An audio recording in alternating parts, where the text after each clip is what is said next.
Here's the Chelsea boss. My biggest learning is there's a spirit and a fight and a resilience in this group that I really, really like. I've demanded from the first day of stepping in, and we haven't had many training sessions, but we spoke about reacting positively to setbacks. We've spoken about reactions to losing the ball, pressing, energy, intensity. All of that was there in the second half, which wasn't there in the first half. I don't put that just down to the changes I made. It's very difficult. We've had so many games in a short space of time. I was fearful of the lack of energy, and not energy or lack of application, but I felt our decision making was really poor in the first half. When to keep the ball, when we pressed, we were just too far off it. West Ham were by far the better team.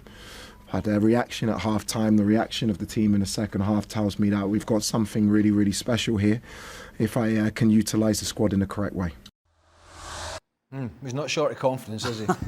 I'll tell you that. And in some sense, look, you can look at this a couple of ways, from the Napoli game to this game, and maybe some others. Brentford at home, which they won. They were completely outplayed by Keith Andrews' Brentford side, but won.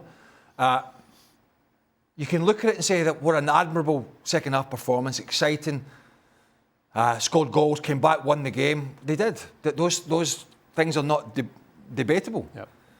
But then you could say, well, he got his team selection wrong. And they were outplayed by a poor West Ham side for 45 minutes. And the fact that they're playing West Ham is the reason that they're back and won the game. Because West Ham cannot keep a clean sheet. They're terrible defensively. And then Nuno Espirito Santo brings Max Kilman on, and they go back to a back five, and they just invite the pressure on, inviting more pressure and more pressure. It's something we've seen from West Ham this year. And then it was only going to go one way. So, yeah, his record at Chelsea is very good at Liam Rosenior thus far.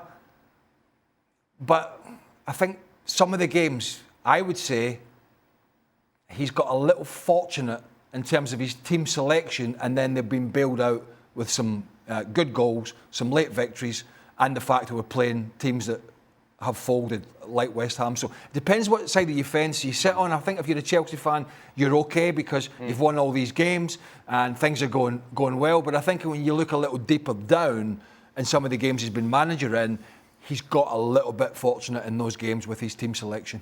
Jules, we heard obviously when Enzo Maresca left that maybe he wasn't completely in control of the starting 11, medical team, blah, blah, blah, other influences.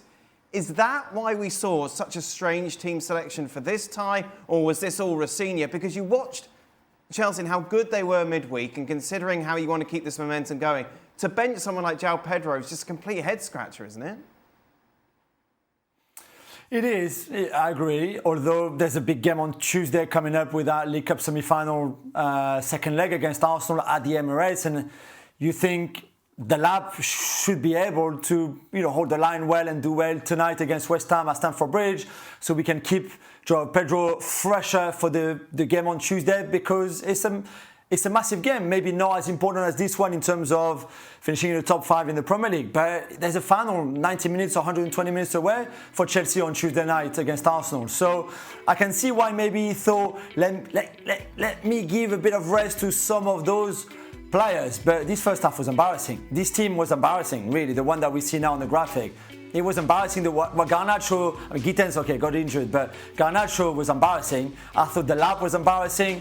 I thought Hato was embarrassing.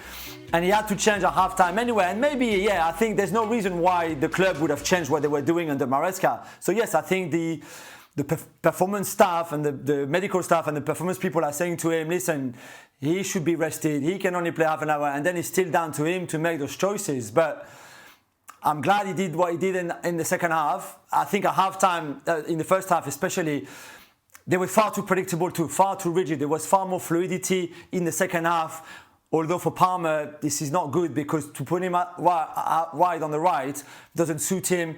He clearly doesn't like it there. The ball never comes to him. There's something to fix there. But for the rest, there was far more fluidity than that first half where they were far too predictable. I think he probably underestimated that West Ham could hurt them on the counter. Because when you look at that team, and if I'm alone in this, please tell me, I don't rate Garnacho. I don't rate Gittens. I don't think Delap's a centre forward in the Premier League either. And Cole Palmer was invisible today as a number 10. And then defensively, they were a shot. I mean, West Ham had 20% of the ball in the first half and walked in at half-time deservedly 2-0 up. So, yes, you got to give credit. You know, you can't give too much credit, to be fair, because anybody would have made the changes other than Fofana that he made. Anybody, because he had to. He had absolutely no choice. And the fact they're at home and the fact that it's West Ham, and you know, at the first sign of trouble, they crumble. And they did it again today. So, yeah, I mean, it always feels fantastic to be 2-0 down and you come back and win 3-2. But you've got to look at it in the cold light of day. And they definitely made mistakes with the starting 11. There's no doubt about that.